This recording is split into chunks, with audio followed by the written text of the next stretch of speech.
Quería aprovechar esta oportunidad para contarles esto en este espacio. Disculpe tanto la expositora como los miembros del instituto y los directores, pero creo que era un tema importante que no podemos dejar de lado, porque pareciera, si no, que todo está bárbaro, y la verdad que no está bárbaro, y que tenemos que seguir trabajando para que se acomode, ¿sí?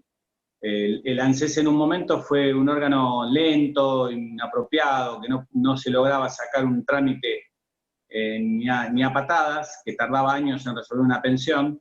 Luego logró tener cierta agilidad, tener un sistema más o menos dinámico, y pareciera que toda esta situación lo llevó para atrás. Entonces volvimos casi como 30 años atrás, y esto no puede ser, no hay excusa que lo justifique.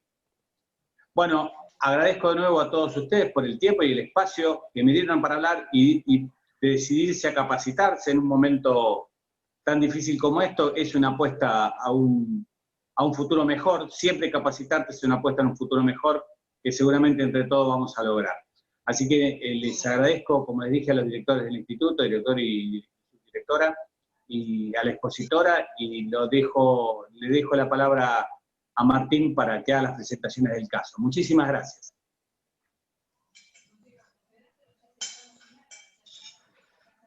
Muchísimas gracias a vos, Jorge, por haberte puesto al hombro esta lucha, visibilizar nuestra problemática, visibilizar la situación que estamos atravesando todos los abogados previsionalistas del fuero a nivel provincial y nacional, y es una lucha que no vamos a abandonar, no vamos a claudicar, que seguiremos adelante junto a todos, porque la unión hace la fuerza, y creo que es cuando más tenemos que estar juntos y unidos todos en esta situación que nos apremia. Porque acá, como comentábamos el otro día, en distintas reuniones, tanto en FACA como en Colproba, nadie se salva solo, sino que salimos adelante todos juntos. Muchísimas gracias, Jorge, y contá con nosotros que vamos a seguir acompañándote en esta lucha.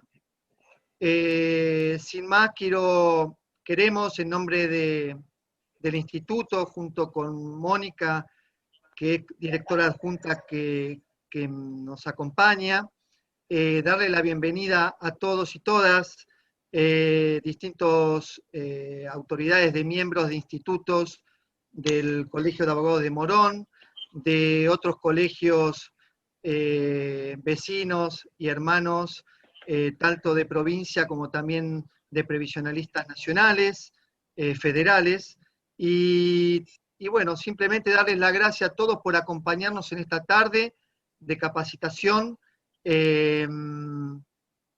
Como decía Jorge, la capacitación no tiene que cesar por más que tengamos dificultad para iniciar las presentaciones. Así que muchísimas gracias a todos, y gracias especialmente también a la doctora Alejandra Génova, que es nuestra invitada principal y disertante de este tema, que se pone la camiseta y viene a colaborar con nuestro colegio y con todos los previsionalistas para nutrirnos y capacitarnos. Así que, bueno, la doctora Alejandra Génova nos va a disertar sobre pensiones, los distintos tipos de regularidad, densidad de aportes, también nos va a hablar sobre la jurisprudencia. La doctora es especialista en seguridad social, es egresada de la carrera de abogacía de la Universidad de Buenos Aires, en permanente formación y especialista en seguridad social. También es integrante de la Comisión de Seguridad Social de Abogados de Buenos Aires, de la ABA, y coordinadora del posgrado de especialización en seguridad social de la UBA y de la ABA. Así que, entre otras cosas, de su amplio currículum. Así que sin más, vamos a pasar a darte la palabra, Alejandra.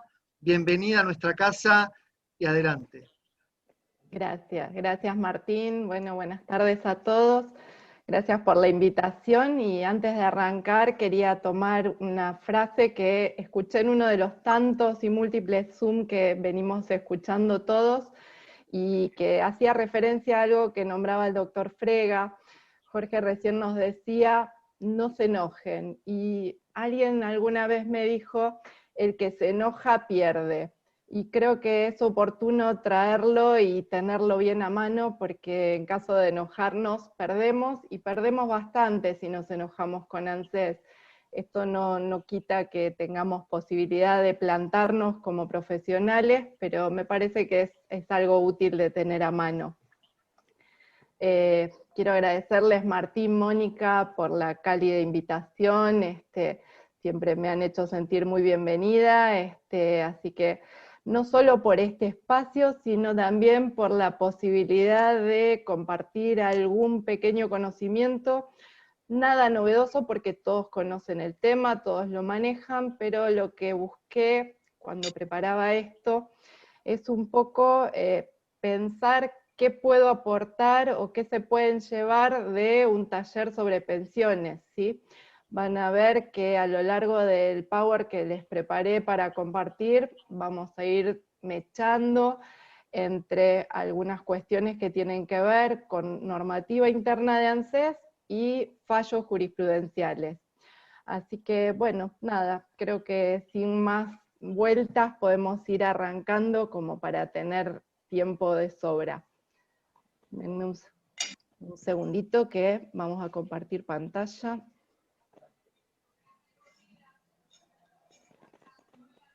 Me dicen si se ve bien. Y minimizo acá para poderlos ver. Bien. Denme un segundo.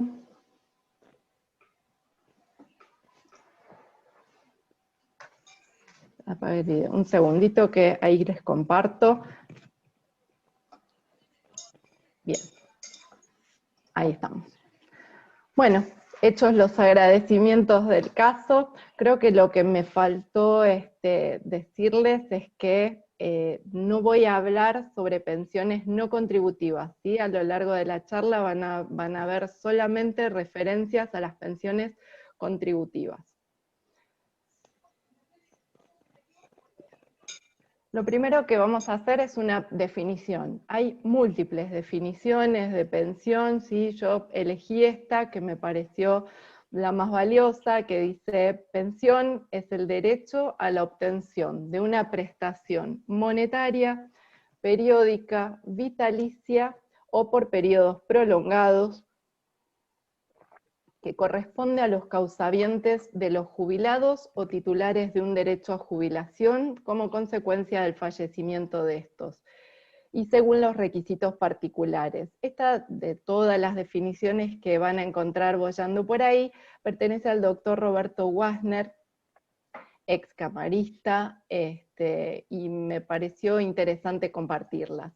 En la Constitución, dentro del artículo 14 bis, consagra el derecho de la seguridad social que debe otorgar el Estado. Esto tiene que tener un carácter integral e irrenunciable, haciendo especial referencia a la protección de la familia. Esta protección de la que habla el 14 bis brinda una cobertura social mediante prestaciones que se destinen a costear situaciones especiales. En este caso, el deceso de algún miembro de la familia.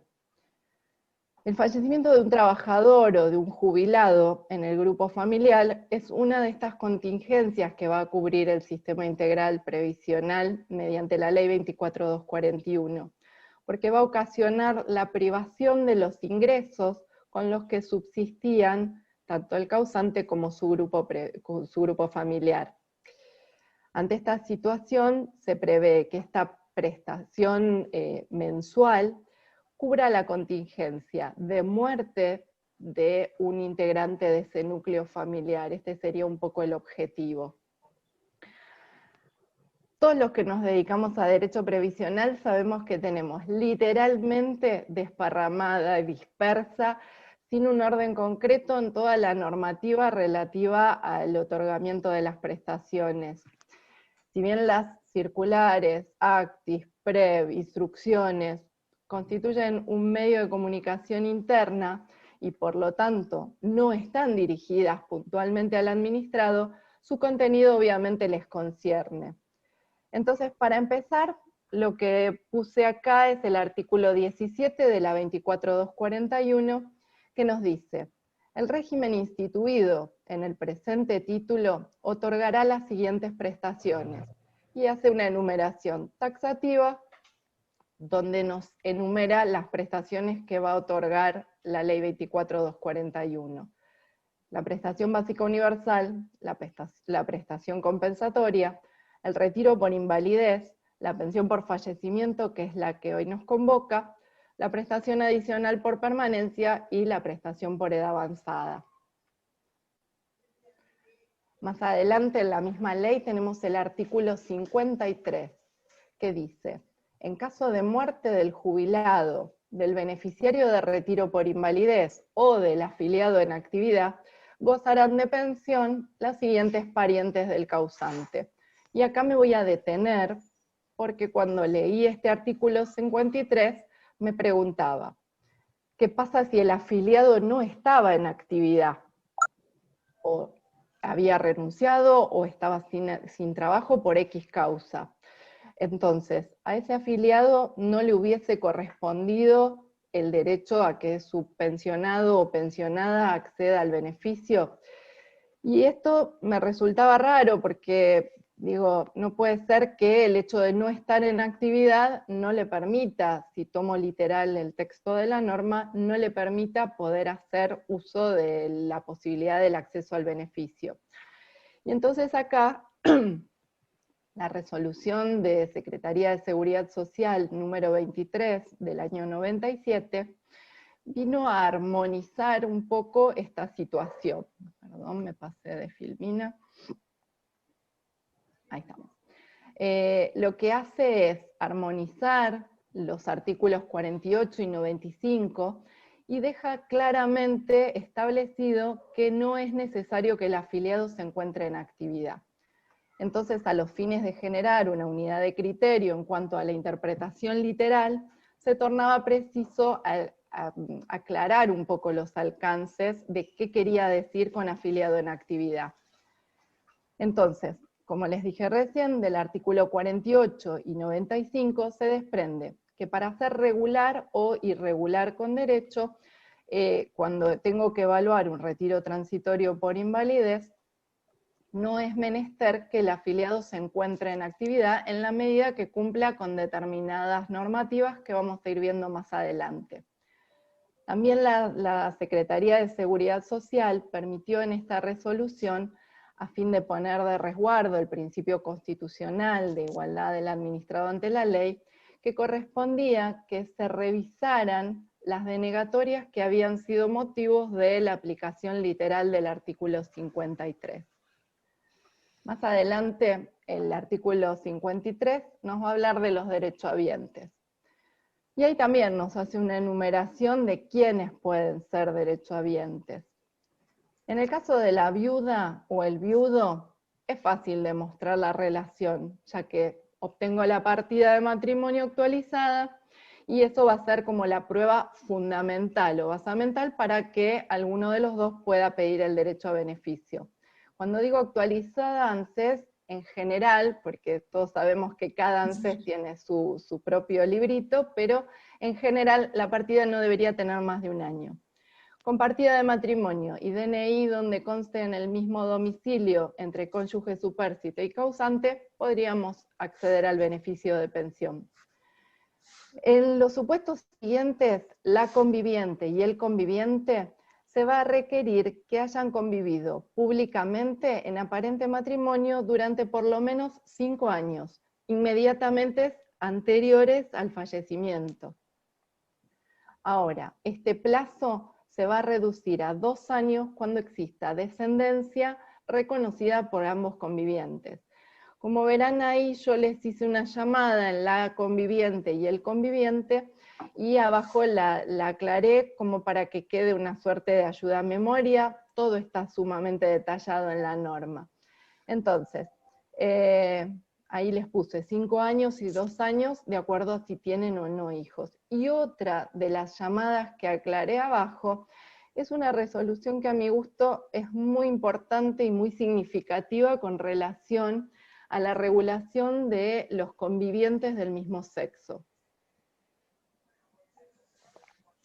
La resolución 671 del 2008 regula este tema de los convivientes del mismo sexo. En agosto del 2008, luego de reiterados reclamos, ANSES resuelve declarar a los convivientes del mismo sexo incluidos dentro de los alcances de este artículo 53 que están viendo, y los individualiza como parientes. Otra de las cuestiones que, y como les dije al principio, fui mechando normativa de ANSES con jurisprudencia, y abajo de algunas filminas les dejé referencia a algunos fallos de sala, de corte, para que puedan tener referencia sobre el tema puntual. La siguiente lo que esclarece es el tema del devengamiento, a partir de cuándo se produce el devengamiento de la pensión. La fecha inicial del pago de la pensión se fija en la correspondiente a la del fallecimiento del causante, o bien desde el día presuntivo del fallecimiento o desaparición fijada judicialmente de quien derive este beneficio. Fijado a ese efecto la fecha que surge de la partida de defunción, al momento a partir del cual se va a generar el derecho pensionario. Y esto quedó claramente establecido en un fallo de la Sala 1, que se llama Diano Mónica contra ANSES sobre pensiones. Ahí al pie de la filmina tienen la referencia, es de la Sala 1, 73.595 del 2013. Todo el material que están viendo después va a quedar a disposición, así que no pierdan tiempo copiando, porque todos los fallos y las preves están anotadas. Después, el artículo 53, que como van a ver es bastante extenso, establece que él o la conviviente previsional tienen derecho al beneficio de pensión por fallecimiento, siempre que él o la causante se encuentre separado de hecho, legalmente, o divorciado, o haya sido soltero, viudo, o divorciado. Y esta convivencia pública en aparente matrimonio durante los lapsos exigidos, que son los que vimos recién, 5 años o 2 años en caso de que haya hijos reconocidos por ambos, va a poder probarse, dice la norma, por cualquiera de los medios previstos en la legislación vigente. La prueba testimonial deberá ser acompañada con otras de carácter documental, salvo que las excepcionales condiciones, y acá quiero hacer como, para mí cuando yo lo leía esta parte, no me traía como una especial significación. Dice, la prueba testimonial deberá ser acompañada por otras de carácter documental, salvo que las excepcionales condiciones socioculturales y ambientales de los interesados justificaran adaptarse de esta limitación. La verdad es que cuando yo trabajaba con un caso de pensión, esto de que hubiese casos excepcionales, condiciones socioculturales, no lo dimensionaba. Ahora, cuando empecé a trabajar con familias en situación de calle, ahí le di como otra significación a esto que les leía recién. Y digo, yo le puedo pedir a una persona que vive en situación de calle que me acompañe prueba documental, que sea cotitular de una cuenta corriente, de una caja de ahorro para probar la convivencia, cuando a duras penas a veces solo cuentan con un documento para poder acreditar sus datos personales. Esto la verdad es que se los comparto porque a veces uno lee varias veces la norma y no rescata cosas hasta que no tiene un caso concreto donde eso le genere significación. Después otra de las cosas que tiene que haber en esta convivencia es una noción de estabilidad. La noción de estabilidad que distingue la relación de convivencia, a ver, yo convivo con un compañero de estudio en el mismo departamento, ¿sí? A los efectos de compartir los gastos, eso no me transforma en conviviente. Entonces, esta noción de estabilidad tiene que verse distinguida porque no solo hay que cohabitar, sino que tiene que haber aspiración de una vida en común y en aparente y público matrimonio. Una de las observaciones que les hice abajo es que el conviviente y la conviviente, él o la conviviente, excluirán al cónyuge supérstite cuando éste hubiese sido declarado culpable de la separación personal o del divorcio, o en caso contrario, cuando él o la causante hubiera estado contribuyendo al pago de alimentos, o que hubieran sido demandados obviamente judicialmente.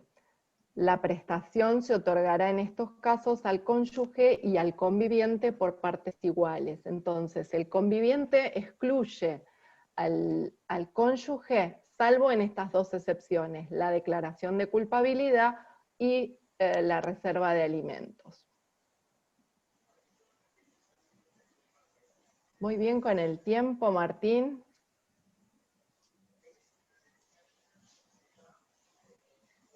¿Están por ahí? ¿No se durmieron todavía? No, perfecto, vas muy Bárbaro, bien, sí. Alejandra, Bien. excelente trabajo. Acá lo que les traje es alguna observación con relación al nuevo Código Civil y Comercial de la Nación. Le seguimos diciendo nuevo a pesar de que lo tenemos desde el 1 de agosto del 2015, con su vigencia a partir del 1 de agosto del 2015. El Código Civil, que a través de la ley 27077 se implementó con ciertas modificaciones, se apartó del concepto familia tradicional que nos traía el Código de Vélez-Sarsfield y regula las relaciones de familia adaptándose a las nuevas formas de vida de las personas. De este modo, la familia pasa a entrecruzarse con el beneficio de pensión instituido por el derecho previsional, resultando de importancia verificar que estas condiciones, a la luz del nuevo Código Civil, se vayan ajustando en lo que concierne a la regulación del matrimonio, las uniones convivenciales y el divorcio.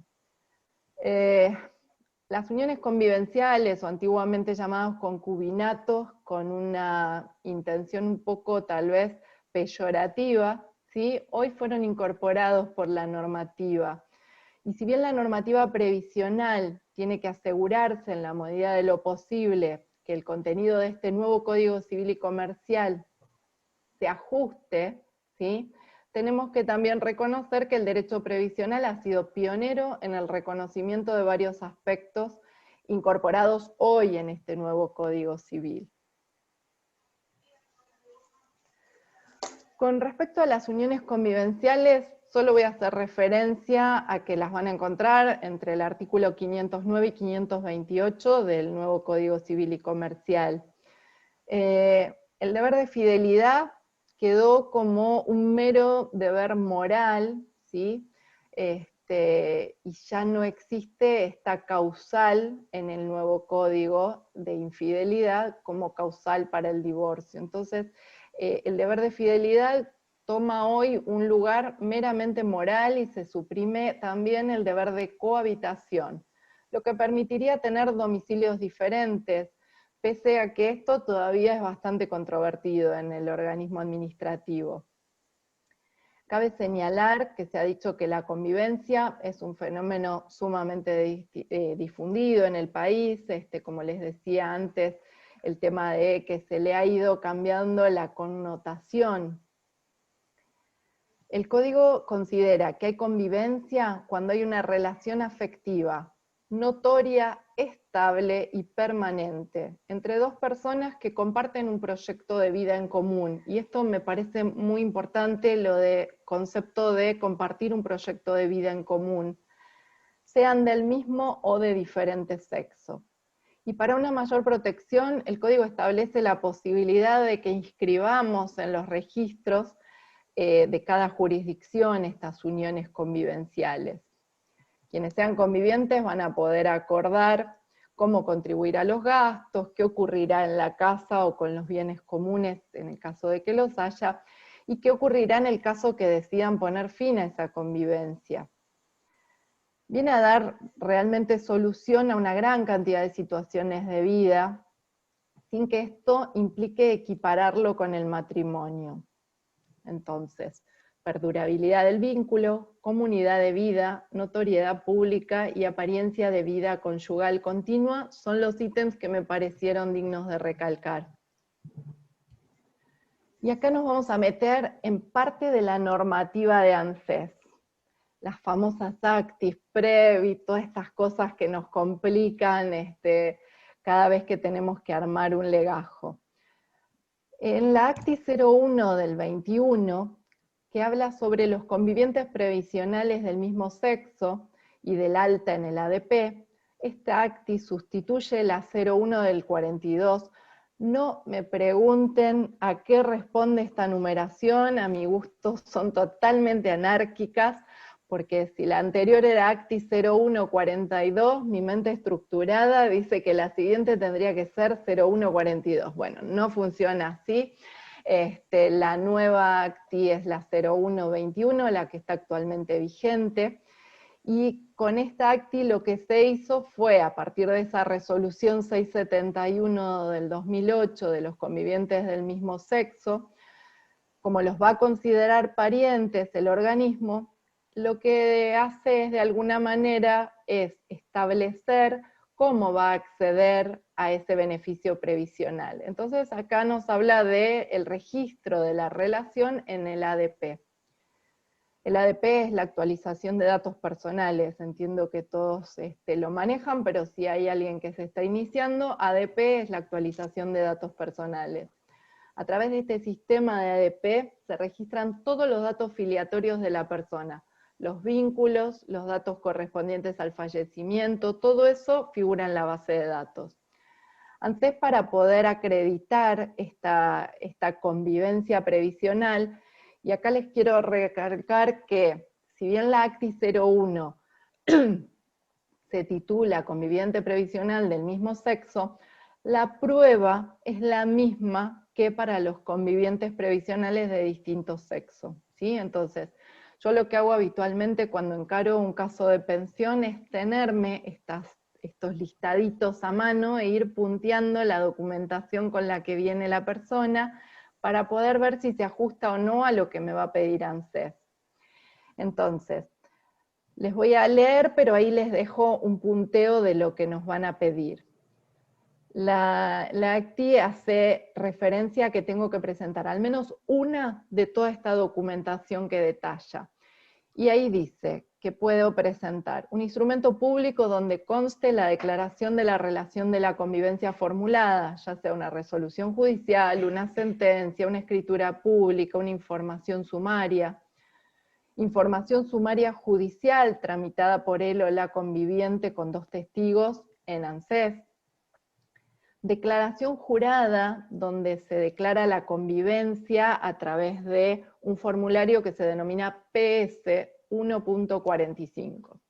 Este formulario está en la acti 0121 y tiene 2 anexos.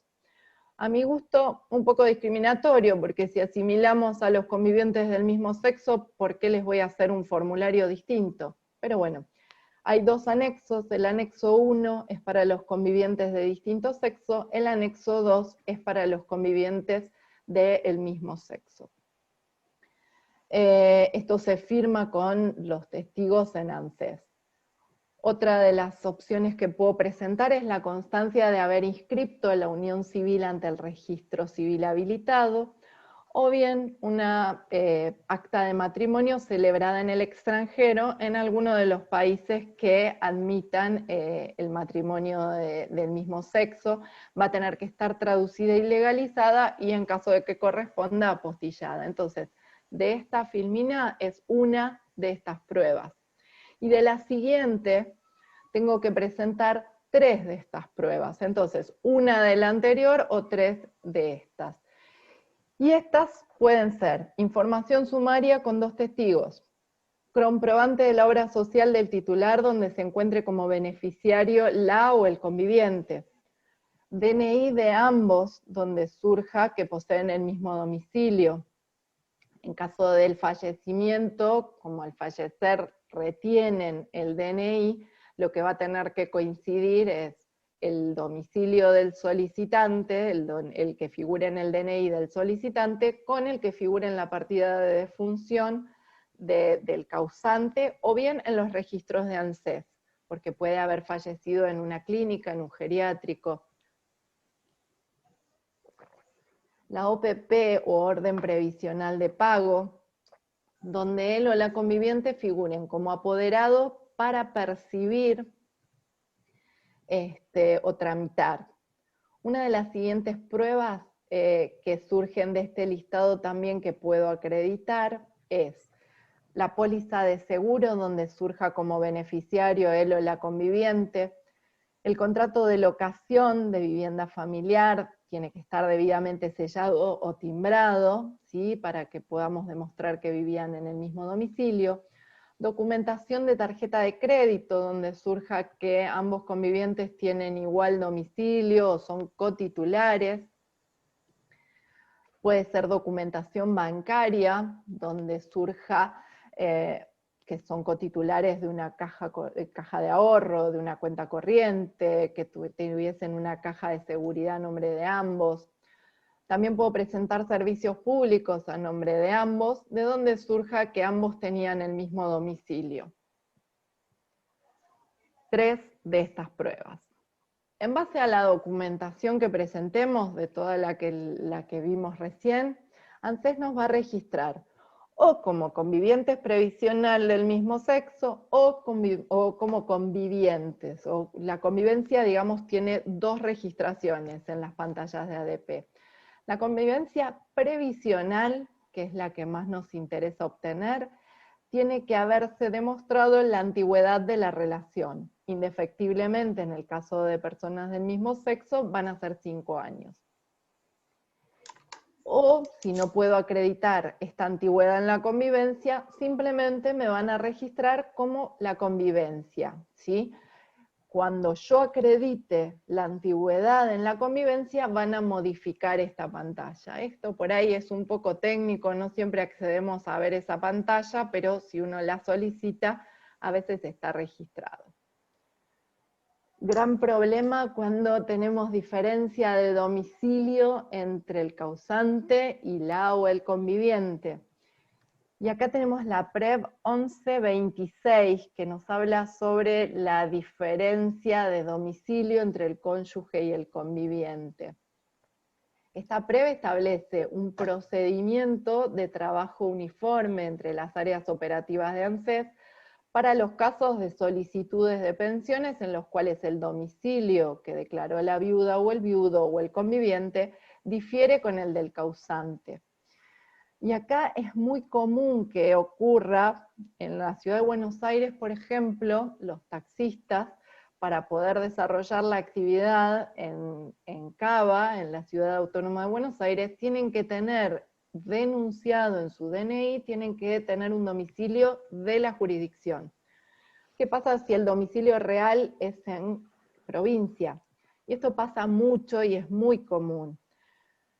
Al momento de anotarse para registrarse con la licencia del taxi, ponen un domicilio en capital, que no es donde realmente viven con su familia.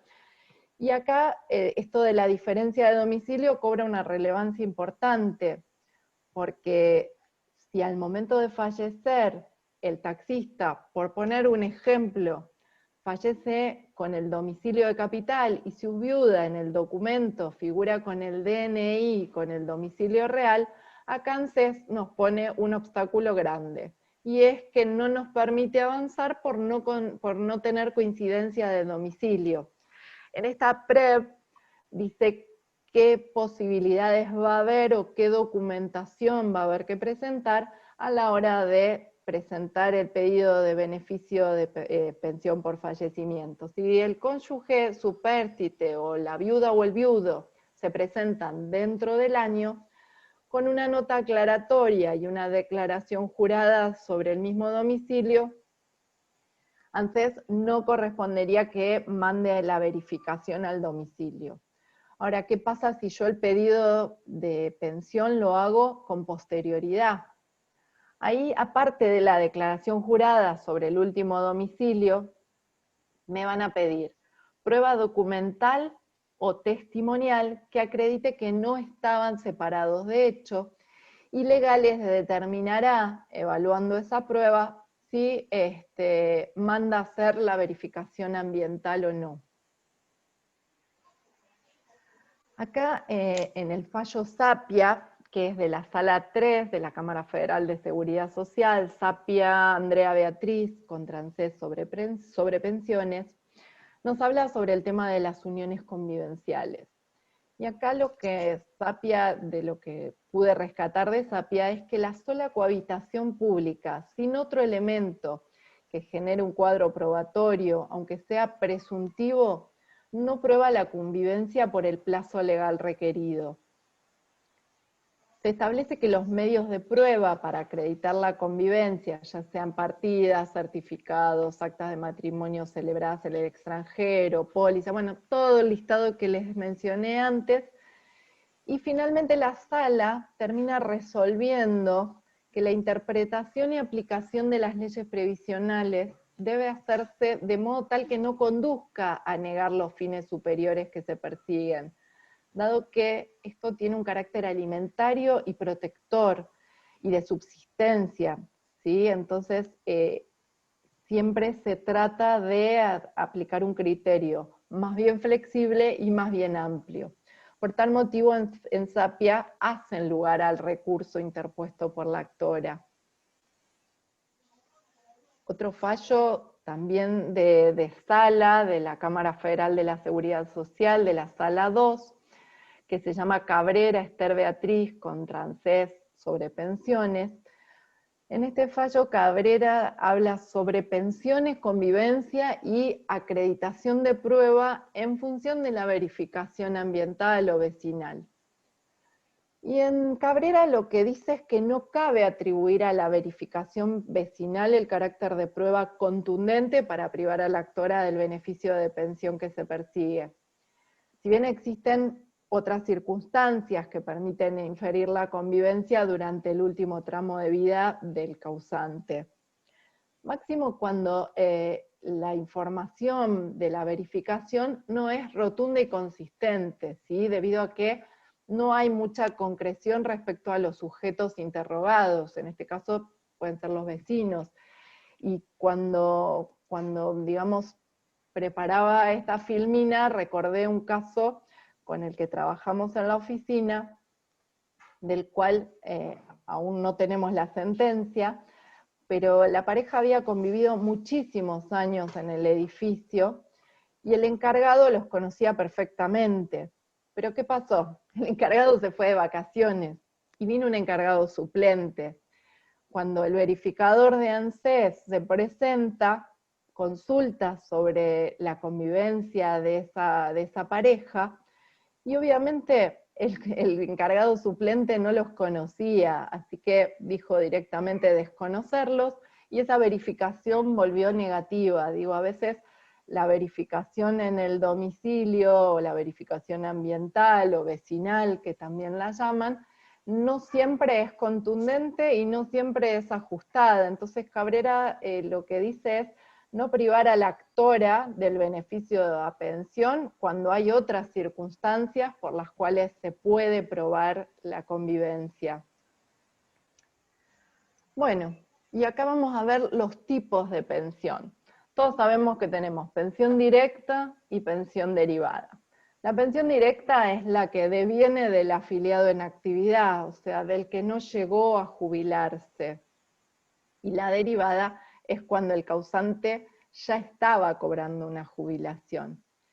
El derecho al beneficio de pensión por fallecimiento siempre es un derecho derivado del que tenía el causante, ¿no es cierto? Nadie puede transmitir a otro un derecho mejor o más extenso del que gozaba, y a la inversa, nadie puede adquirir un mejor derecho y más extenso del que tenía aquel de quien lo adquiere, es decir, del causante.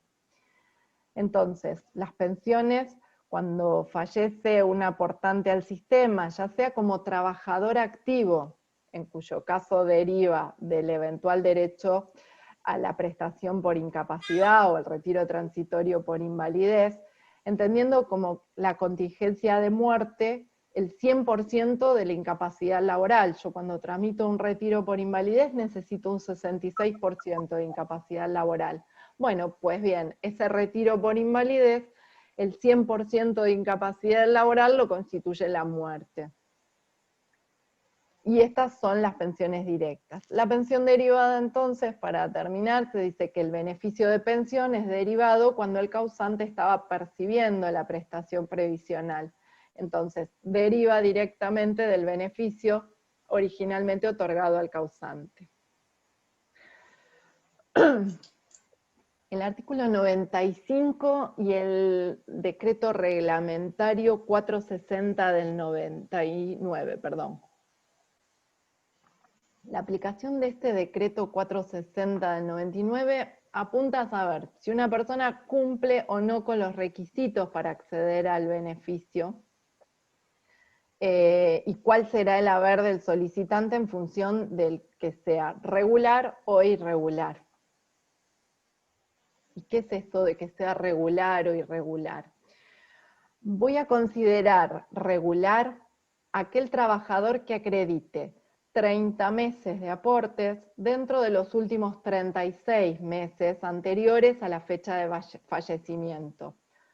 30 meses, 2 años y medio, dentro de los últimos 36 meses, 3 años. Entonces, ese va a ser considerado regular. Y en caso de, o también la opción B, digamos, tengo dos opciones para la regularidad, 30 sobre 36 o tener los 30 años de aporte, ¿sí? Ahí no cabe lugar a duda que la persona es regular. ¿Y en qué me va a influir que sea regular o irregular? Ahí yo les puse, si es regular, 70% del ingreso base.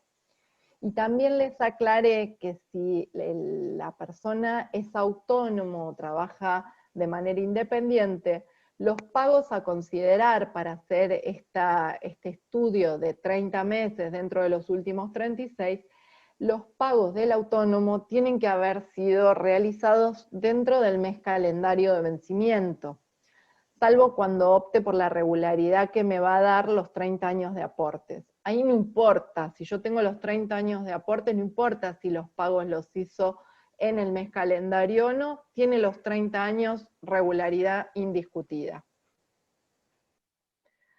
Después tengo el irregular con derecho, y ahí cambia el porcentaje y dice 50% de ingreso base. ¿Quién va a ser irregular con derecho?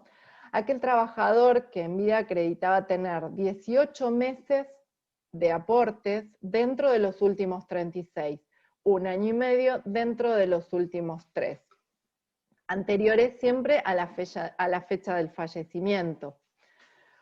Cuando no cuadra ni en el regular ni en el irregular con derecho, tengo como una segunda posibilidad para entrarlo dentro del marco del irregular con derecho, y es cuando la persona o el trabajador acredita tener 12 meses de aporte dentro de los últimos 60 meses, 1 año dentro de los últimos 5, y además 50% de los aportes requeridos. O sea, tengo que tener 15 años y de esos 15, 1 año o 12 meses tienen que estar realizados dentro de los últimos 60. Lo mismo, si era autónomo, los pagos tienen que haber sido realizados dentro de, el marco del mes calendario de vencimiento. Bien. Esto que yo les fui poniendo regular, que tiene un ingreso base de 70%, o irregular con derecho, 50% de ingreso base, es importante a la hora de determinar cuál va a ser ese ingreso base. ¿Qué es el ingreso base? Para llegar al cálculo del haber de la prestación de pensión por fallecimiento del afiliado en actividad, tenemos que tomar como punto de partida el cálculo del ingreso base. ¿Y este ingreso base qué es? Básicamente es el promedio de los 60 meses anteriores al fallecimiento. Pero ojo, no son los 60 meses cronológicamente anteriores al fallecimiento, ¿sí? Yo voy a ir salteando los periodos de inactividad en búsqueda de los meses computables. Y esto me va a dar el monto por el cual van a calcularme después la pensión. Entonces, 70% ingreso base para el aportante regular y 50% del ingreso base va a ser para el irregular con derecho. Es muy importante individualizar esto de las remuneraciones, ir salteando los periodos, porque eso va a constituir el ingreso base.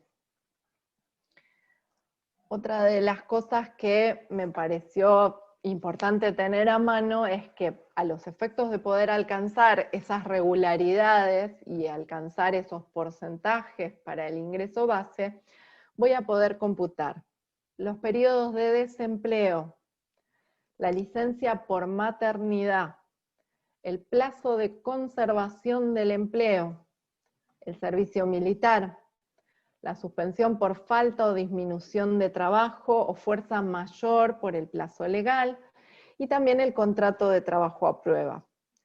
Para los trabajadores en relación de dependencia se considerarán válidos todos estos ítems a los efectos de alcanzar la regularidad, ¿sí? Y acá vamos con un fallo. Este fallo, Mauricio, Rita, Liliana. Este fallo habla sobre la posibilidad de regularizar mediante la ley 24476, o entre nosotros conocidos como la moratoria, ¿sí? La posibilidad de regularizar por la cónyuge supérstite. Entonces acá lo que abajo tienen la referencia, sala 3, Cámara Federal de Seguridad Social, el número de expediente, para que los puedan buscar y leer en extenso. Yo puse 3 o 4 cosas que me parecieron significativas. En este fallo habla respecto al reconocimiento de las contribuciones efectuadas por el cónyuge supérstite con posterioridad al fallecimiento del causante, utilizando la moratoria, la ley 24476. Se infiere que el espíritu por el cual esta ley permitía facilitar la inclusión de los trabajadores autónomos no puede privar a la pensionada. Entre otras cosas, remite al fallo Pinto, que ahora lo vamos a ver con detenimiento, y lo que marca este fallo es que no requiere el requisito de estar previamente afiliado como condición para su viabilidad. El único requisito que pone de resalto es que la persona haya fallecido dentro de la vigencia de la 24241. Entonces, una vez que esto quedó definido, no correspondería que se le deniegue el beneficio a la pensionada o a la futura pensionada, porque en este caso el causante falleció el 7 de julio del 2011, dentro del marco de la 24241.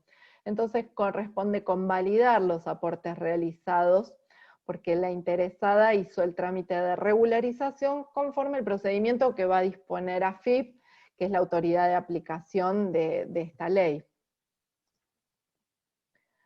Después tenemos González Herminia Eva, que también habla sobre el tema de la inclusión social que tenía como aspiración la 24476.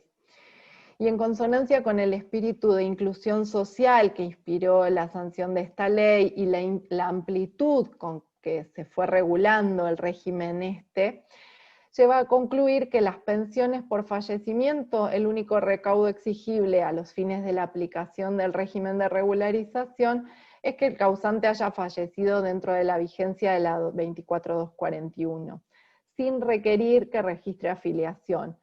Y ustedes van a decir, bueno, pero los dos fallos son exactamente iguales. ¿Por qué traje dos fallos con relación a lo mismo? Porque quería ver la continuidad en cuanto a los años y cómo se fue sosteniendo esto en criterio jurisprudencial. Después, la siguiente filmina, habla sobre quienes no tienen derecho a la pensión. Y quienes no tienen derecho a la pensión va a estar enumerado en el artículo 1 de la 17.562. Es una ley, que tiene 2 artículos, es del año 67 y sigue vigente. Y ahí dice, no tienen derecho a pensión el cónyuge que por su culpa o por culpa de ambos estuviera divorciado, separado de hecho al momento de la muerte del causante. Y para no aburrirlos no voy a leer la ley textual, la agarran y la leen cada uno en su domicilio, pero acá les punteé casos como los causavientes en caso de indignidad para suceder o de desheredación. Son casos en los cuales no se va a tener derecho a la pensión. La declaración o presunción de separados de hecho, ¿sí? Nosotros este artículo 1, ¿sí?, lo vemos todo el tiempo cada vez que agarramos la solicitud de prestaciones previsionales, porque en la tercera hoja de la solicitud dice exclusivamente declaración jurada, artículo 1 de la ley 17.562. Y ahí casi como autómatas ponemos no, no, no, o sí, según corresponda, pero bueno, un poco es algo que me pareció que lo tienen muy a mano cada vez que se inicia un beneficio. En la tercera hoja de la solicitud, en el formulario PS 6.18, nos dice y nos remite a este artículo 1, y entonces tenemos que tildar en los casilleros, me encontraba separada de hecho de mi cónyuge al tiempo del fallecimiento, me encontraba separado judicialmente y me pide el número de juzgado y secretaría, o sí o no me encontraba separado por mutuo consentimiento. El segundo artículo de la ley 17.562 me va a decir cuándo el causaviente va a perder ese derecho a la pensión por fallecimiento, y también hace la enumeración: muerte del beneficiario o de su fallecimiento presunto. Quiere decir que si yo cobro un beneficio de pensión, al morirme no lo puedo trasladar ese beneficio de pensión, ¿sí? Entonces, muerte del beneficiario o su fallecimiento presunto. Para la madre o padre viudos o que enviudaren, para las hijas viudas y para los beneficiarios cuyo derecho a pensión depende de que fueran solteros, desde que contrajeran matrimonio o hicieran vida marital de hecho. Para las hijas divorciadas, desde la reconciliación de los cónyuges, y para las hijas separadas de hecho, desde el momento en que cese esa separación. La mayoría de 18 años para los hijos no incapacitados para el trabajo, o el momento en que cese la incapacidad. Y acá vuelvo a meterme con la parte judicial y traigo el fallo Tarditi. El fallo Tarditi básicamente es el que vamos a poder echar mano cuando tengamos una persona que estaba aportando al momento de fallecer. Si el causante se encontraba formalmente afiliado al régimen para trabajadores en relación de dependencia y aportaba regularmente al momento de su fallecimiento, corresponde reconocer el derecho a pensión de la viuda. Esto está establecido en el fallo de la Corte del 7 de marzo del 2006, y habla de la regularidad de los aportes, que no debe ser evaluada considerando solo un periodo laboral. Entra a trabajar, aporta 2 meses, fallece. Entonces la Corte acá dice que la regularidad de los aportes no debe ser evaluada considerando solo un periodo laboral que no pudo ser contemplado que no pudo ser completado porque falleció el causante. Entonces hay que valorar de manera proporcional los lapsos trabajados y el periodo de afiliación. El decreto 460 del 99 no fue dictado con la idea de restringir o cercenar el acceso a las prestaciones de la seguridad social, sino al contrario, para subsanar situaciones de injusticia y contemplar la situación de aquellos afiliados que para el tiempo de invalidez o fallecimiento se encontraban con dificultades de empleo.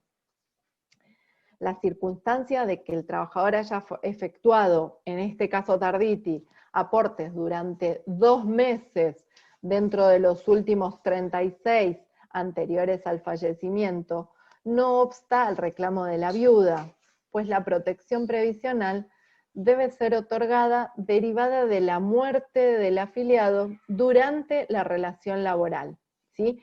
Y no tiene que estar sujeta a condiciones de satisfacción imposible, o sea, que haya podido completar los años requeridos para su regularidad.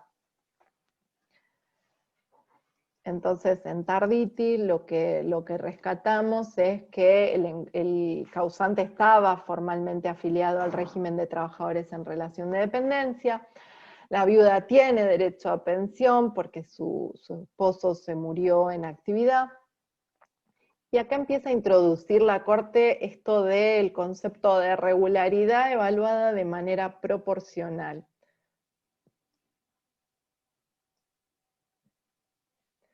El fallo Villalobos María José, que si bien no es específico para el tema de pensiones, nos habla de hacer el análisis de la regularidad desde el momento de la incapacidad y no desde la solicitud. ¿Y por qué pongo un fallo sobre jubilación por invalidez en una charla de pensión?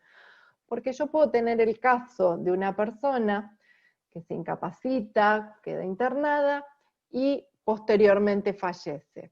La viuda se presenta y durante el tiempo que estuvo la persona internada, imposibilitada de trabajar, obviamente no hay aportes. Entonces esa persona no tiene las posibilidades de ajustarse a los parámetros de la regularidad.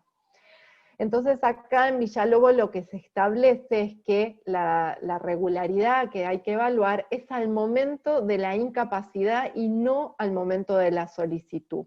Abajo creo que puse, sí, la sala 1 de la Cámara Federal de Seguridad Social y tiene la referencia del fallo.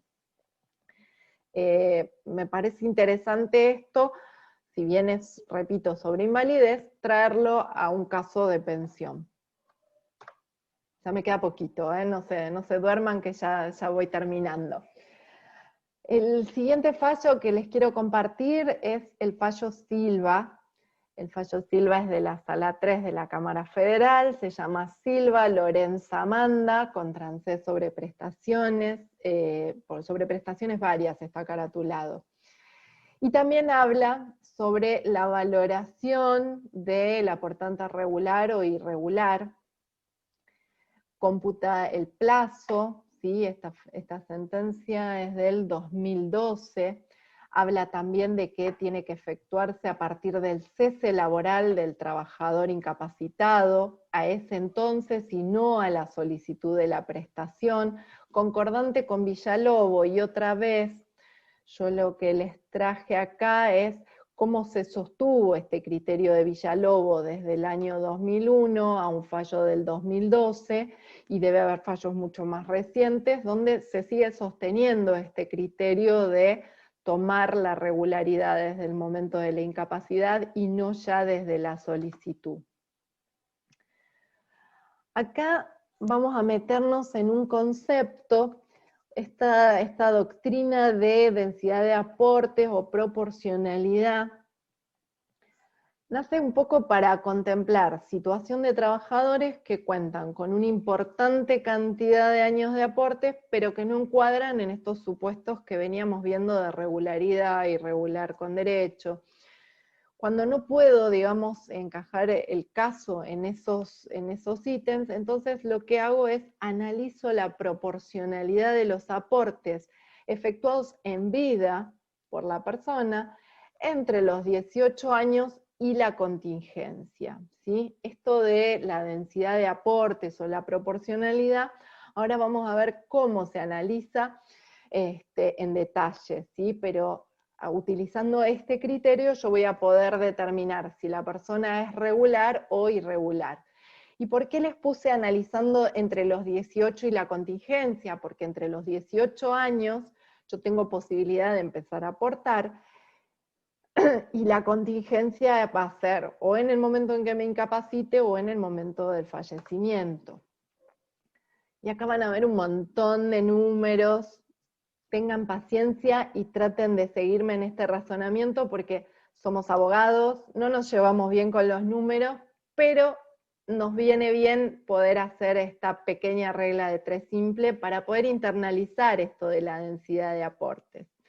El artículo 19, en la 24.241, nos pide, para el caso de un hombre, que tenga 65 años de edad y 30 años de servicios. Entonces, este sería el requisito para acceder a la prestación, ¿sí? Para los hombres tengo 65 años de edad y 30 años de servicios con aportes.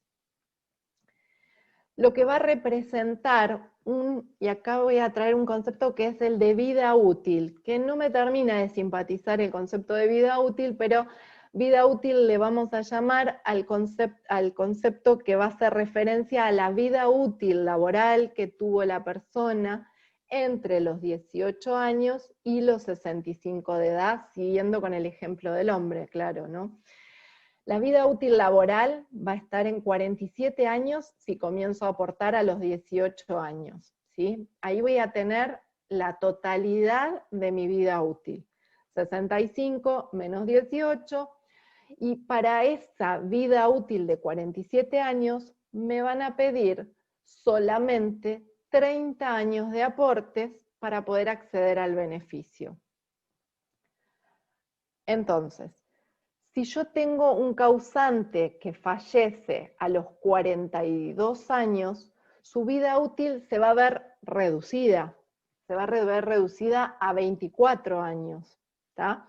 Entonces, si cuando hice el ejemplo de 47 años de vida útil era 65 años de edad menos 18, en este ejemplo que el causante fallece con 42 años, su vida útil va a ser 42 menos 18, y 24 años va a ser el margen de vida durante el cual pudo aportar. Como tuvo 24 años de vida útil, nunca le puedo pedir que haya aportado 30, ¿sí? Entonces, ahí voy a recurrir a algo que nos enseñaban en la secundaria, que es la regla de 3 simple.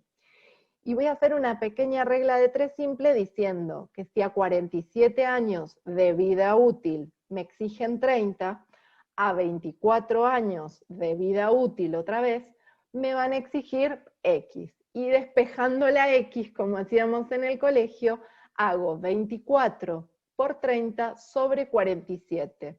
Y esto me va a dar aproximadamente 15 años y 4 meses. Esa va a ser la proporcionalidad que se le va a exigir a la persona que fallece antes de la edad de jubilarse por la manera ordinaria, falleciendo en este caso a los 42. Esta filmina no es fácil, no es sencillo hacer este cálculo, pero cuando se les presente el caso donde tengan que tramitar la pensión, retomen esto de hacer la regla de 3 simple, evoquen a la profesora de matemática que tuvieron en el secundario y que tanto machacaba sobre estos ejercicios, y sale.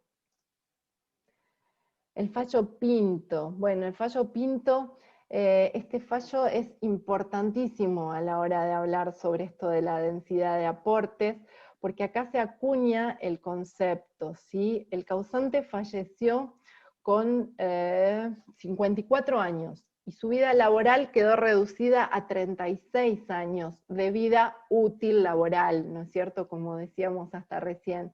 Por lo que si dentro de ese lapso hubiese completado al menos 22 años de servicio, habría cumplido, de acuerdo con el criterio del artículo 19, el equivalente al 100%. Cuando en el fallo Pinto, bueno, el titular, digamos, el causante falleció con 54 años, ¿sí? Con lo cual su vida laboral quedó reducida a 36 años, perdón. Vieron que no soy buena para las matemáticas, como la mayoría de los que están del otro lado, por eso nos dedicamos a la abogacía. Salvo cuando se trata de honorarios, ahí todos sabemos de matemáticas.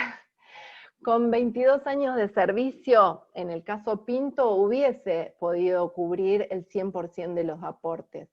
Acá la pensionada lo que hizo fue cuestionar el decreto 460, diciendo que, bueno, su esposo había trabajado, había aportado, ¿sí? Entonces tenía una cantidad de años de aporte, tenía 20 años y 3 meses en la industria metalúrgica.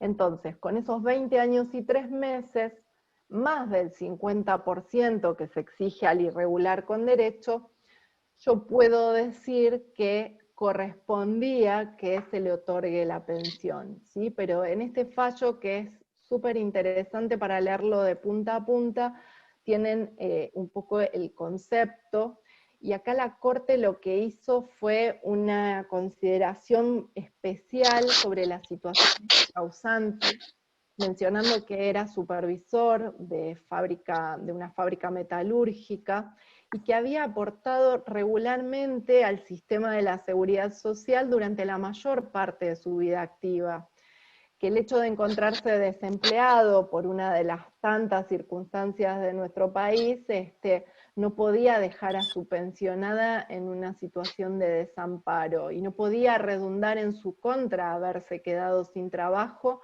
habiendo aportado 20 años y 3 meses. ¿Quién iba a poder decir que no había sido solidario con el sistema? Esta es como la última filmina. Para terminar, les quiero dejar una frase que es del decálogo del abogado, que todos lo conocemos, un decálogo que siempre nos regalan cuando cada uno de ustedes se ha recibido, seguro se lo han regalado. El decálogo del abogado en su punto 1 dice: el derecho se transforma. Si no sigues sus pasos, serás cada día menos abogado. Y el derecho previsional se transforma, y vaya que se transforma todo el tiempo, así que no seamos menos abogados y estudiemos para estar siempre actualizados. Les dejo mis redes y les agradezco muchísimo por haberme prestado su tiempo en esta época de pandemia con agendas sumamente ajustadas.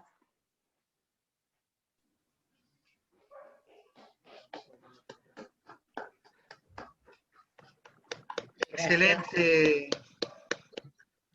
exposición, Alejandra, muy clara, muy rico todo el material. Nos quedó muy claro el tema de pensiones y sobre todo el tema de la regularidad y cómo recurrir a la justicia con distintos fallos para cuando no nos da la posibilidad de poder conseguir el beneficio de manera administrativa en un primer paso. Así que muchísimas gracias, excelente exposición. Bueno, el material lo vamos a... No haberme dilatado demasiado en el tiempo, no haberlos aburrido, no haberlos perdido en el camino. No los estaba viendo, así que si alguno bostezó en el camino, no los vi, quédense tranquilos. Y el material está a disposición, obviamente. Sí, por supuesto, lo vamos a subir la charla a la página del colegio, junto con el PowerPoint, que también lo vamos a subir a los grupos de WhatsApp que tenemos del instituto. Muchísimas gracias, Alejandra. No sé si tenemos tiempo, a ver, tenemos un ratito.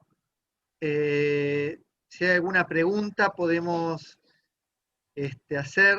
A ver, Karina, nos contamos con la presencia de la doctora Karina Van Straat, directora del Instituto de Seguridad Social del Colegio de Lomas.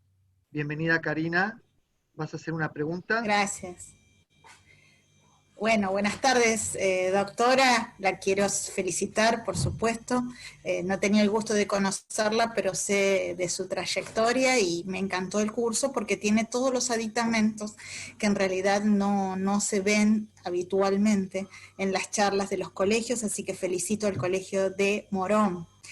Nosotros peleamos las proporcionalidades a nivel judicial y hoy tienen esa herramienta más visible de manos suyas y todo el recorrido jurisprudencial. Le quería preguntar, doctora, porque esto se habla mucho en los congresos, el tema de las pensiones por fallecimiento. ¿Usted qué cree? ¿Cree que va a terciar esta idea de que este tipo de prestación en el futuro no va a ser de carácter vitalicio, sino que va a ir, por así decirlo, en sintonía con el tiempo que uno haya permanecido en esta convivencia con el causante? Quería saber su opinión al respecto. Muchas gracias y los felicito por la actividad. Bueno, Karina, yo sí te conozco y he asistido a muchísimas de tus charlas. Es un honor para mí de que estés acá presente en esta reunión. Con relación a lo que me preguntás, sería un poco ambicioso de mi parte poder pensar en esto y poder determinar de alguna forma un criterio con relación a esto, porque no tenemos pautas para, digamos, pensar que esto pueda ser modificado, a pesar de que hay mucho run, como se dice, al respecto, pero hoy por hoy la verdad es que no hay nada cierto de lo cual yo pueda presumir y tomar eso como para decir que se pueda llegar a modificar. La verdad es que sería sumamente útil que lo pudiésemos analizar y obviamente canalizar en distintas charlas o reuniones como las que tenemos en los distintos institutos y poder trabajar sobre ese tema. Ojalá que nos convoquen para poder dar opinión al respecto. Creo que en este momento donde la economía es un óbice bastante importante en cuanto a la determinación de los beneficios previsionales, sí claramente se está trabajando sobre el tema de si la pensionada o el pensionado tienen muchos años de vida, se toca este tema cuando se habla de los pensionados más jóvenes, ¿sí? Y que este beneficio sea de carácter vitalicio, lo que puede repercutir en cuanto al sistema de sostenimiento y que sea sustentable el sistema. Pero la verdad es meramente una opinión personal y no tengo ningún criterio como para poder tomarlo y decirlo con algo más serio. Muchas gracias, doctora. Y lo último, perdón, el tema de esas, digamos, para poder lograr las proporcionalidades, sé que esas tablas las produce, o tenía entendido, la Comisión Administradora Revisora de la Seguridad Social. ¿Esto actualmente ha sufrido alguna modificación? Porque ¿cómo hace, digamos, el abogado de a pie, por así decirlo, como decimos con Martín, ¿no? Para tener a mano que nosotros, algunos de nosotros lo tenemos, de determinar la fecha de fallecimiento, la densidad de aporte, que usted bien se refirió, y lograr esto. Por ejemplo, en lo que a mí respecta, trabajo con una vieja tabla que tengo. ¿Esto se ha modificado, ha traccionado o no? Y quería saber si es así, cómo voy a obtener esa información. No, yo la que manejo es la misma tabla a la que haces referencia y no tengo conocimiento de que se haya modificado. Como les decía cuando empezó mi charla, los abogados vamos a la búsqueda y tratando de ir encontrando, porque la verdad no tenemos un código, no tenemos normativa ordenada, no es que yo digo, bueno, voy a tomar una pensión y agarro el tomo 2 sobre pensiones y ahí tengo PREP, circulares, no existe esto. Entonces todos los que nos dedicamos a la materia previsional sabemos que frente al caso salimos a la búsqueda desesperada de poder reunir todo ese material para darle una respuesta acabada al cliente y al caso que nos trae, ¿no es cierto? Pero la verdad es que no conozco al menos que haya alguna modificación a esta tabla a la que hace referencia la doctora. Muchas gracias. Felicitaciones, gracias al instituto. Gracias. Bueno, gracias Karina, gracias Alejandra. Pasamos a alguna pregunta, a ver, voy a buscar.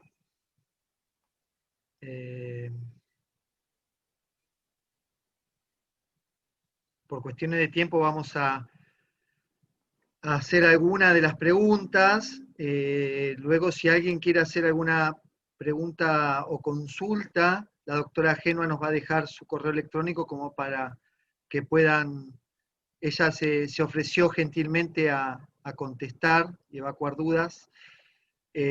Bueno, sí, turnos presenciales, voy más atrás. Un segundito, estoy mirando el chat.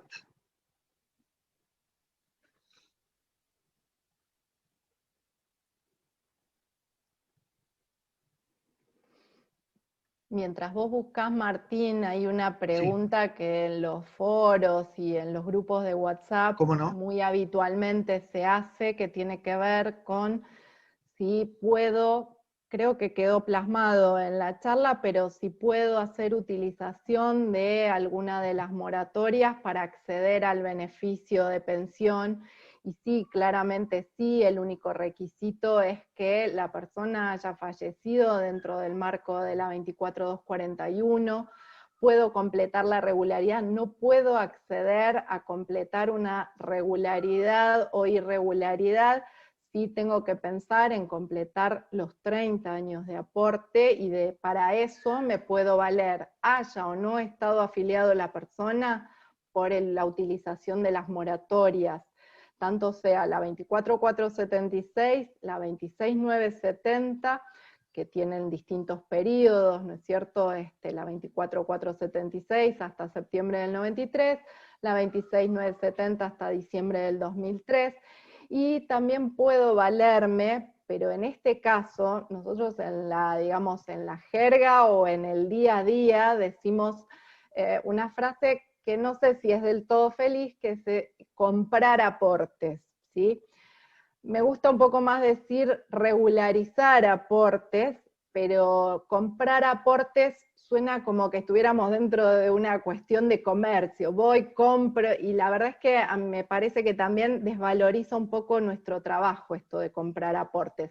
Si bien todos tenemos claro cuál es la idea, ¿no?, de comprar aportes, con las moratorias yo puedo hacer esto de comprar aportes. Ahora, también si la persona estaba afiliada y no había pagado regularmente, puedo hacer uso, que por ahí vi en el chat una pregunta, perdón Martín, voy a abrir acá, Patricia Leohart, no sé si estoy pronunciando bien tu apellido, Patricia, perdón, dice, ¿se puede utilizar la moratoria 27562 para llegar a los 30 años si era autónomo o monotributista? La reglamentación de esta moratoria o plan de facilidades, ¿sí?, lo que permite es que yo regularice, y en este caso sí la persona tenía que encontrarse afiliada, es decir, tenía que haber estado inscripta en autotributo, y si no complementó con los pagos, sí puedo a través de este plan de mis facilidades. Hola. Perdón, creo que había un micrófono. Hay un micrófono abierto. Así que bueno, sí creo que los derechohabientes pueden, mediante este plan de facilidades de AFIP, regularizar esa deuda.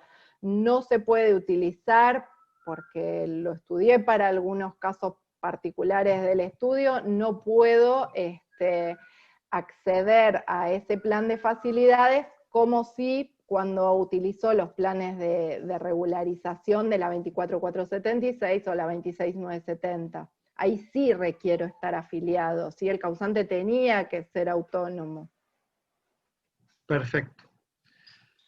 Acá la doctora Romina Corinaldesi pregunta, consulta, si un jubilado luego de un accidente quiere solicitar la pensión por incapacidad, ¿debe optar por un solo beneficio o puede cobrar ambos? Si un jubilado, perdóname, no entendí una parte. A ver, si un jubilado luego de un accidente quiere solicitar la pensión por incapacidad, ¿debe optar por un solo beneficio o puede cobrar ambos? No sé si se refiere a una pensión no contributiva o no entiendo. Si querés, si está por ahí la colega que hizo la pregunta, Romina, y nos quiere aclarar. Bueno, por ahí salió. Fue Romina.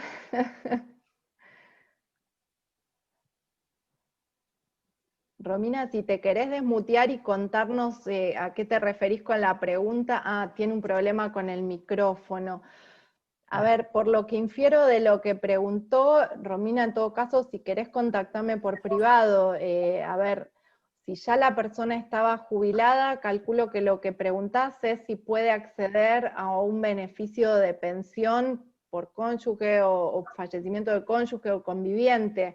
En ese caso sí tendría posibilidad de acceder a tener los dos beneficios, su jubilación propia y el beneficio de pensión según le corresponda. Pero no sé si a eso apuntaba tu pregunta.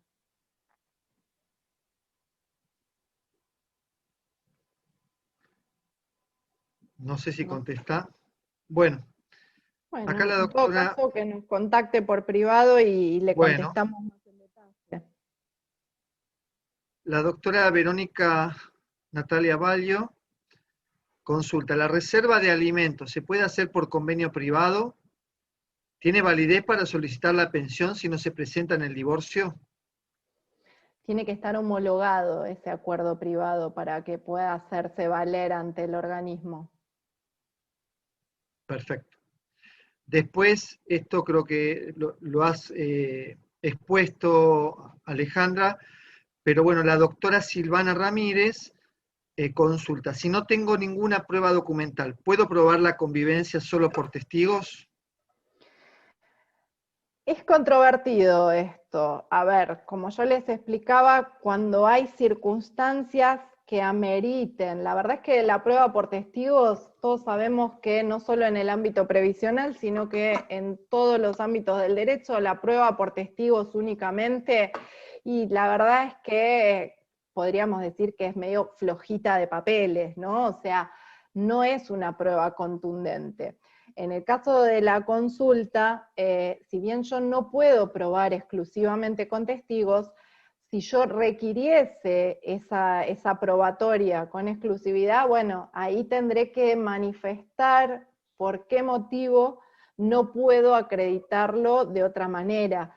Yo en lo personal, lo que, digamos, les compartí es casos que tengo, digamos, con familias que están en situación de calle, donde tienen muy pocos elementos, es muy difícil trabajar con esos grupos porque no tienen los elementos probatorios que la norma nomina. Ahora, si yo en un caso así puedo detallar el motivo por el cual la persona no tiene, bueno, se evaluarán esas circunstancias especiales, pero no es, digamos, no vayas solo con testigos al ANSES porque te vas a volver de vuelta con tu carpeta. Clarísimo. La doctora Patricia Arnalda consulta, si son convivientes de un mismo sexo y adoptaron un hijo, ¿deben acreditar los 2 años? Bueno, mira, cuando yo armaba la presentación fue una duda que se me presentó. Estamos en momentos donde, a ver, es muy valorable que nuestro país haya ido incorporando todas estas modificaciones, todos estos cambios, y que la normativa los haya ido incorporando, ¿no? La verdad es que no conozco, ¿sí?, ningún fallo. Se me presentó la misma inquietud, no sé quién hizo la pregunta. La doctora Patricia Arnalda. Patricia, se me presentó la misma consulta que haces, no conozco casos en los que mediante la adopción hayan podido superar el obstáculo de la antigüedad en la convivencia, pero te invito a que si conseguís algún fallo para compartirlo, bienvenido, y a su vez si me lo querés también trasladar, voy a poder enriquecer el PowerPoint con tu aporte. La verdad es que yo no conozco para responderte sobre eso. Bueno, la doctora Paulina Stippelman consulta, si siempre hay que hacer el ADP para acreditar la convivencia previo al inicio de la pensión. Idas y vueltas, y la pregunta, la respuesta sería un depende. Depende dónde lo inicies, depende de dónde seas, depende qué criterio tenga la UDAI. Y los que hace mucho que estamos en esto, sabemos que hubo distintas formas de iniciar la convivencia. En algunos momentos se iniciaba primero la convivencia, y recién una vez acreditada la convivencia, se podía iniciar la pensión. Después esto fue cambiando. En mi experiencia personal, Capital Federal y algo del Gran Buenos Aires, se pedía esto, iniciar primero la acreditación de la convivencia, después se unificó y se hacía todo junto. La verdad es que hay que averiguar el criterio de la UDAI, y en el momento estas charlas pierden vigencia tan rápidamente, porque los criterios cambian y hay que estar permanentemente estudiando y viendo a ver en la UDAI donde voy a iniciar, con qué criterio trabajan, y en este momento yo las últimas pensiones que inicié todo junto. La prueba más el derecho del beneficio de pensión. No sé en otras UDAI del país cómo lo trabajarán esto, pero bueno, dependerá de cada UDAI. O sea que la respuesta es depende. Clarísimo. Bueno, la doctora Betania Albarenque consulta: si regularizo algunos periodos con 24.476 y cuento con años de aportes, pero nada en los últimos 10 años, ¿puedo aplicar el criterio de densidad proporcionalidad de aportes? Sí, claro, siempre que se ajuste. Lo que pasa es que para aplicar estos criterios no va a prosperar administrativamente, o sea, vas a tener que obtener tu denegatoria administrativa y presentarte judicialmente para pedir la aplicación. O sea, más allá de que vos lo puedas pedir en una nota al momento de iniciar, ni el área de legales de la UDAI, ni la comisión administrativa te va a tomar esta posibilidad de la densidad de aportes directamente. En general se discute judicialmente.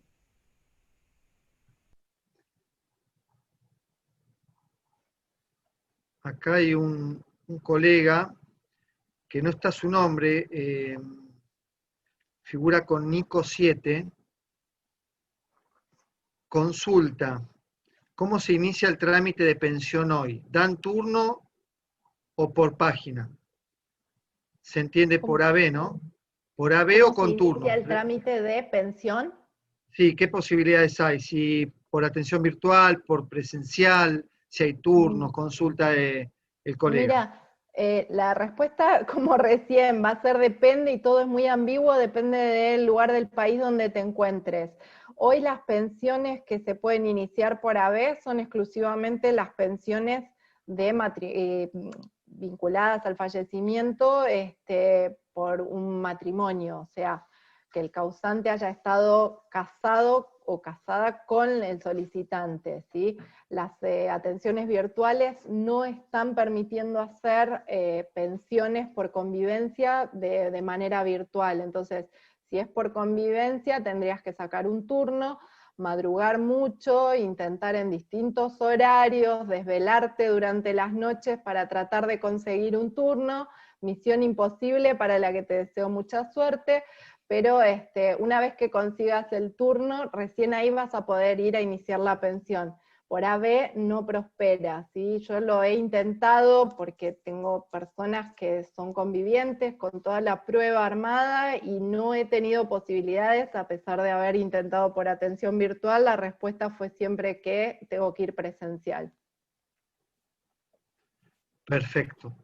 Igual aquí, la verdad es que no sé si no sé de dónde están participando, pero estas respuestas en general hay que ajustarlas al lugar del país donde uno esté, como para ver cómo trabaja la UDAI, ¿no es cierto? Porque me pasó de una UDAI del interior que me contestaron la atención virtual dándome un turno.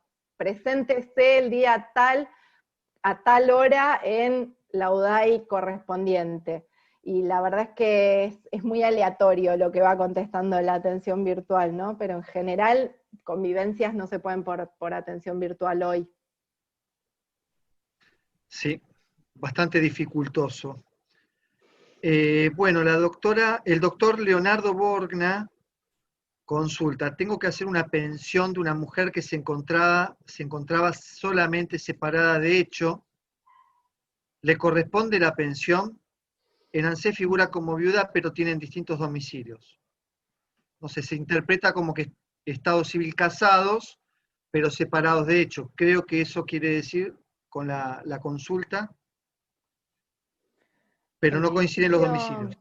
Claro, en principio vas a tener que aclarar por qué no coinciden los domicilios, teniendo en cuenta cuánto tiempo transcurrió desde el fallecimiento.